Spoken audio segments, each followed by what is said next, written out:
গেল ২০ বছরে বিদ্যুৎ জ্বালানি খাতের লুটপাট ও পরিকল্পনাহীন উন্নয়ন চ্যালেঞ্জে ফেলেছে নতুন সরকারকে। ফলে পাহাড় সমান দেনা মাথায় নিয়ে সাজাতে হচ্ছে নতুন পরিকল্পনা।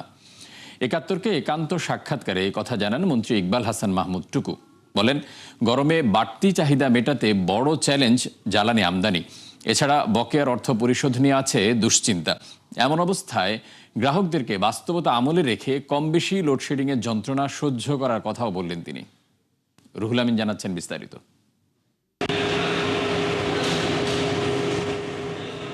সাধারণত মার্চ থেকে জুন পর্যন্ত দেশে বিদ্যুতের চাহিদা থাকে সবচেয়ে বেশি। নতুন সরকারও দায়িত্ব নিয়েছে ঠিক এই সময়টাতে। ফলে দীর্ঘদিনের পুঞ্জীভূত অব্যবস্থাপনা ও ঋণের বোঝা মাথায় রেখেই এই খাত ঘিরে সাজাতে হচ্ছে নতুন পরিকল্পনা। কেননা জ্বালানি আমদানি ও পুরনো বকেয়া পরিশোধ করে গ্রাহককে নিরবচ্ছিন্ন বিদ্যুৎ দেয়াই এখন সবচেয়ে বড় চ্যালেঞ্জ। একাত্তরকে দেয়া একান্ত সাক্ষাৎকারে বারবার এই বিষয়টি তুলে ধরছিলেন মন্ত্রী ইকবাল হাসান মাহমুদ টুকু। বলেন, বিএনপির আগের আমলে উৎপাদন কম হলেও তা ছিল পরিকল্পিত, কিন্তু আওয়ামী লীগের আমলে সীমাহীন লুটপাট ও দৃশ্যমান উন্নয়নের আড়ালে অব্যবস্থাপনায় জড়িয়েছে পুরো খাত। ফলে শঙ্কা তৈরি হয়েছে চাহিদা মতো বিদ্যুৎ পাওয়া নিয়ে। আর্থিকভাবে এই মিনিস্ট্রিকে মোটামুটিভাবে ধ্বংস করে দেওয়া হয়েছে। এত দায়, এত ঋণ, এত কিছু আছে, এগুলোকে একসাথে করে আবার ঠিক করে মানে এই রেল লাইনের মধ্যে ফেলানো হিসেবে ডিফিকাল্ট টাস্ক। তো সেটাই চেষ্টা করছি। তো এখন এই যে রমজান, তারপর ইরি মৌসুম, সেচের মৌসুম, এগুলোকে ম্যানেজ করার জন্য যে ম্যানেজমেন্ট প্রয়োজন তৈরি করা প্রয়োজন, সেটা মোটামুটিভাবে রেডি করে ফেলছে। বিভিন্ন সংস্থার হিসেবে বর্তমানে দেনা রয়েছে ৪৫,০০০ কোটি টাকার উপরে। এর মধ্যে কেবল বেসরকারি বিদ্যুৎ কোম্পানিগুলো পাবে ১৪,০০০ কোটির বেশি। ফলে সেই দেনা পরিশোধ এবং সমান্তরালে জ্বালানি আমদানি করতে না পারলে কঠিন হবে প্রয়োজনীয় বিদ্যুৎ সরবরাহ।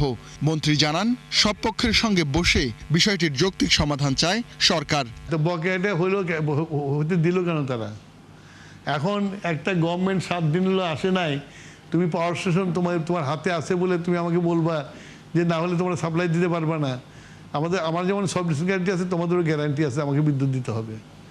সুতরাং এইভাবে কথা আমাকে আলোচনার মাধ্যমে যতটুকু আমি পারি আর যতটুকু সরকার দিতে পারে ততটুকু দেবো এবং পাওয়ার স্টেশন চালাতে হবে। বর্তমানে বিদ্যুৎ উৎপাদন ক্ষমতা ২৮,০০০ মেগাওয়াটের বেশি, যার বড় একটা অংশই অলস বসে থাকে জ্বালানির অভাবে।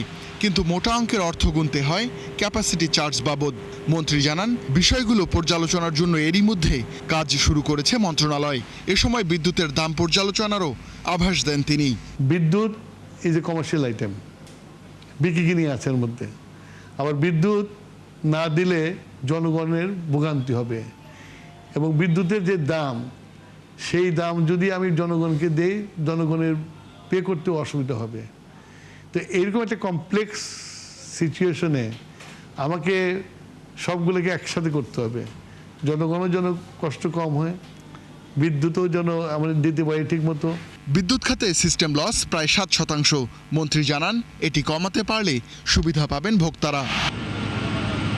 রুহুল আমিন, একাত্তর, ঢাকা। নির্বাচনী প্রতিশ্রুতি অনুযায়ী ফ্যামিলি কার্ড কর্মসূচি বাস্তবায়নে তোড়জোড় শুরু করেছে বিএনপি সরকার। এরই মধ্যে স্পষ্ট করেছে কর্মপরিকল্পনা ও অর্থের উৎস, কিন্তু তা স্বল্প মেয়াদী। বিশেষজ্ঞরা বলছেন, এই কর্মসূচি বাস্তবায়ন খুব কঠিন না হলেও চ্যালেঞ্জিং হবে। কেননা একদিকে রাজস্ব আহরণ বাড়াতে হবে, অন্যদিকে নিশ্চিত করতে হবে সুবিধাভোগী নির্বাচনের স্বচ্ছতা। আরও জানাচ্ছেন রাকিব হোসেন।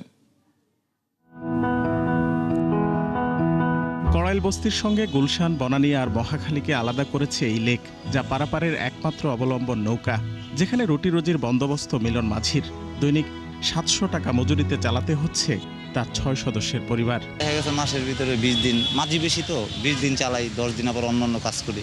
আর যা মায়না পাই এই দিয়ে তো আর চলে না সংসার, খুব টানা হেঁচড়া হয়ে যায়।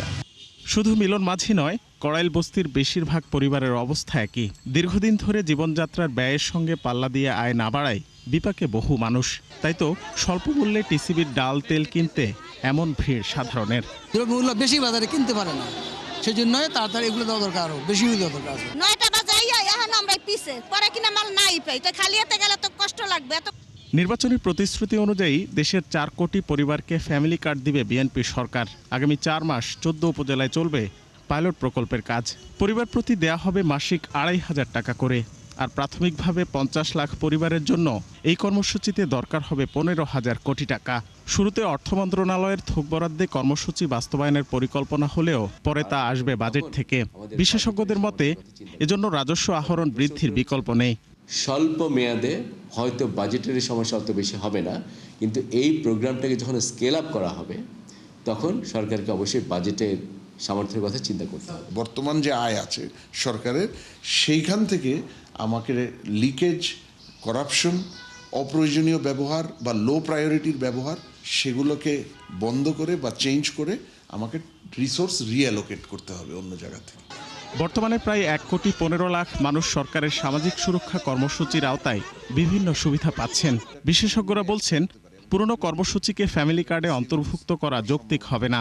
আবার সুবিধাভোগীদের তালিকায় দলীয়করণ হলেও মিলবে না কাঙ্ক্ষিত সুফল। ওই রাজনৈতিক যে অ্যাবিউজটা হয়েছে সেটাকেও আমার মনে হয় খুব দ্রুতই আইডেন্টিফাই করতে পারবে এবং নতুন করে যাতে রাজনৈতিক অ্যাবিউজ না হয় এই ব্যাপারে সরকারে আমার মনে হয় নীতি নির্ধারক পর্যায়ে একেবারে খুব সতর্ক থাকতে হবে।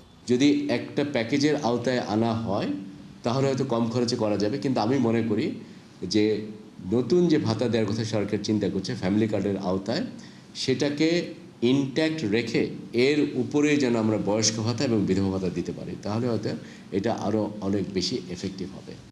আগামী 10 মার্চ থেকে ফ্যামিলি কার্ড বিতরণ করার পরিকল্পনা সরকারের। রাকিব হোসেন, 71, ঢাকা। ঈদ সামনে রেখে জমে উঠেছে কেরানীগঞ্জের পোশাক পল্লী। দেশের তৈরি পোশাকের সবচেয়ে বড় এই পাইকারি বাজারে এখন শেষ মুহূর্তের ব্যস্ততা। দোকানগুলো সেজেছে রং বেরঙের পাঞ্জাবি, 3 পিস আর শিশুদের নতুন কালেকশনে। ব্যবসায়ীদের প্রত্যাশা এবারের ঈদে বেচাকেনা হতে পারে 5 থেকে 7 হাজার কোটি টাকা। মেজবা হাসানের রিপোর্ট।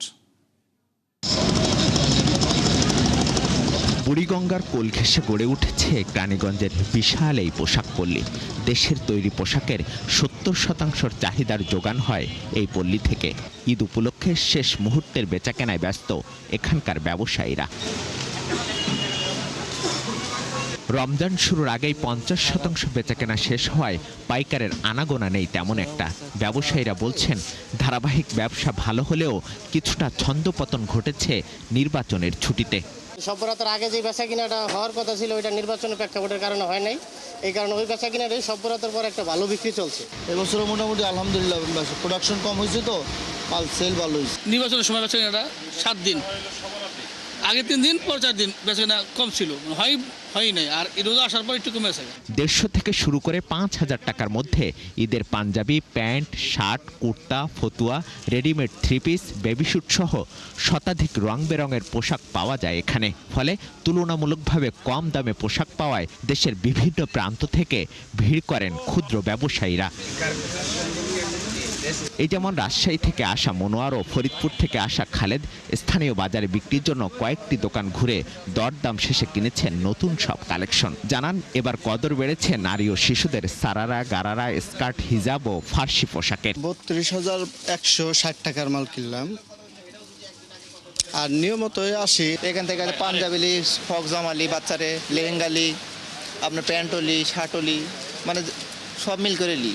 সুতার দাম সহ আনুষঙ্গিক খরচ বেড়ে যাওয়ায় গত বছরের তুলনায় এবার পোশাকের দাম কিছুটা বেড়েছে বলে জানান ব্যবসায়ীরা। এছাড়া যাতায়াত ব্যবস্থার কারণে কিছুটা বেচাকেনাও কমেছে। যে ইন্ডিয়ান মালগুলা এখন সুতাগুলো বন্ধ আছে, আর ইন্ডিয়ান মালের চাহিদা একটু বেশি, ঠিক আছে। ইন্ডিয়ান মালগুলো বর্তমানে বন্ধ আছে, সেই কারণে একটুখানি রেট বেশি। গত বছর থেকে কম দাম পাইতেছি, কিন্তু এমনি যাবতীয় যত আমরা যে কাপড় টাপড় কিনছি বা এমনি অন্য যত কিছু আছে সব জিনিসেরই দাম। তাদের তথ্য মতে ঈদ বা যে কোনো উৎসবে প্রায় 5 থেকে 7 হাজার কোটি টাকা বেচা বিক্রি হয় এই বাজারে।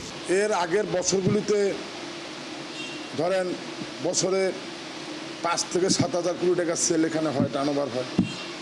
এবছর একটু বাড়বে। বুড়িগঙ্গার তীরে বিশাল এই পল্লী জুড়ে প্রায় 10,000 তৈরি পোশাক উৎপাদন কেন্দ্রে কাজ করেন কয়েক লাখ শ্রমিক।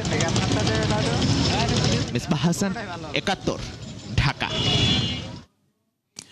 জাতীয় অর্থনৈতিক পরিষদের নির্বাহী কমিটি একনেক গঠন করা হয়েছে। সভাপতি হিসেবে প্রধানমন্ত্রী তারেক রহমান ও বিকল্প সভাপতি স্থানীয় সরকার, পল্লী উন্নয়ন ও সমবায় মন্ত্রী মির্জা ফখরুল ইসলাম আলমগীর দায়িত্ব পালন করবেন উন্নয়ন প্রকল্প অনুমোদন সংক্রান্ত ওই সংস্থার।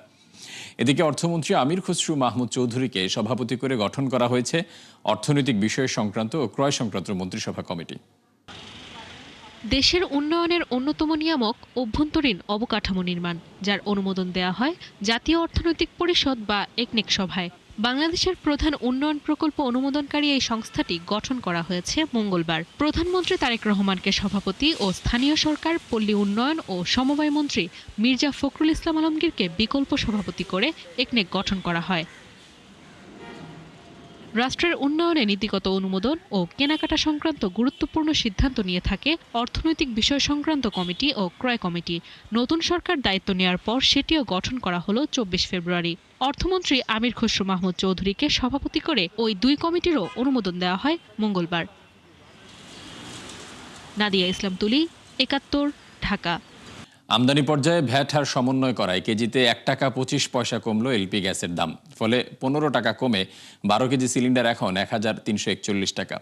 নতুন এই দাম মঙ্গলবার সন্ধ্যা থেকে কার্যকর হয়েছে বলে জানায় বিইআরসি।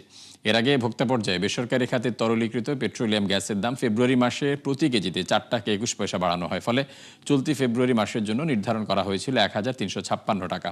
তবে জানুয়ারিতে হঠাৎ সরবরাহ সংকট দেখা দিলে সরকারি নির্ধারিত মূল্যের চেয়ে বাড়তি দামে সিলিন্ডার কিনতে হয় গ্রাহককে। সৌদি সিপিকে ভিত্তিমূল্য ধরে দেশের বাজারে এলপিজির দাম সমন্বয় করে বিইআরসি। ২০২১ সাল থেকে এই দাম নির্ধারণ করে আসছে বাংলাদেশ এনার্জি রেগুলেটরি কমিশন। গভর্নরের বিভিন্ন সিদ্ধান্তের সমালোচনা করে সংবাদ সম্মেলন করায় বাংলাদেশ ব্যাংকের ৩ কর্মকর্তাকে শাস্তিমূলক বদলি করা হয়েছে। এসএমই ও স্পেশাল প্রোগ্রাম বিভাগের পরিচালক নওশাদ মোস্তফাকে বরিশাল অফিসে, বৈদেশিক মুদ্রা ও নীতি বিভাগ ১-এর অতিরিক্ত পরিচালক এবং বাংলাদেশ ব্যাংক ওয়েলফেয়ার অ্যাসোসিয়েশনের সভাপতি মাসুম বিল্লাহকে রংপুর অফিসে এবং সংগঠনটির সাধারণ সম্পাদক ও ব্যাংকিং প্রবিধি ও নীতি বিভাগের অতিরিক্ত পরিচালক গোলাম মোস্তফা শ্রাবণকে বগুড়া অফিসে বদলি করা হয়। এর আগে সোমবার সংশ্লিষ্ট ৩ কর্মকর্তাকে কারণ দর্শানোর নোটিশ বা শোকজ দেওয়া হয়। নির্বাচনের পরপরই আয়োজিত সংবাদ সম্মেলনে তারা গভর্নরকে স্বৈরাচার আখ্যা দিয়ে দুর্বল ব্যাংক একীভূতকরণ, ডিজিটাল ব্যাংকের লাইসেন্স দেওয়ার উদ্যোগ সহ একাধিক বিষয়ে প্রশ্ন তোলেন। ট্রাম্পের চাপের মুখে দেশে উৎপাদন বাড়াতে প্রথমবারের মতো যুক্তরাষ্ট্রে ম্যাক মিনি ডেস্কটপ কম্পিউটার তৈরি করবে প্রযুক্তি জায়ান্ট অ্যাপল। গেল দিন এমন তথ্য জানায় আইফোন নির্মাতা প্রতিষ্ঠানটি। বলা হয়, গত বছর অ্যাপল যুক্তরাষ্ট্রে $৬০০ বিলিয়ন বিনিয়োগ বাড়ানোর প্রতিশ্রুতি দেওয়ার পর এমন পদক্ষেপ নিয়েছে। এর আগে আইফোনের উৎপাদন আমেরিকায় স্থানান্তর না করলে শুল্ক বাড়ানোর হুমকি দেন মার্কিন প্রেসিডেন্ট। মূলত দ্বিতীয় মেয়াদে ক্ষমতায় আসা ট্রাম্পের শুল্ক আরোপের ফলে $৩ বিলিয়ন বেশি ব্যয় করেছে অ্যাপল। উল্লেখ্য, ট্রাম্পের নির্বাচনী প্রচারণায় $১ মিলিয়ন খরচ করেছে প্রতিষ্ঠানটি।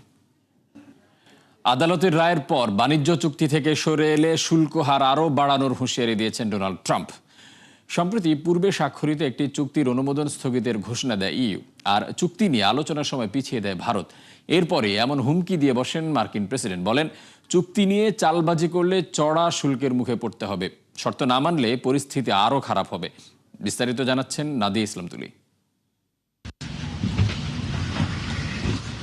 আদালতের রায়ে পাল্টা শুল্ক অবৈধ হওয়ার পর প্রশ্ন উঠেছে, বাণিজ্য চুক্তি করা দেশগুলোর এখন কি হবে। এই নিয়ে যখন আলোচনার টেবিলে সবাই, ঠিক সে সময়ে হুমকি দিলেন ডোনাল্ড ট্রাম্প।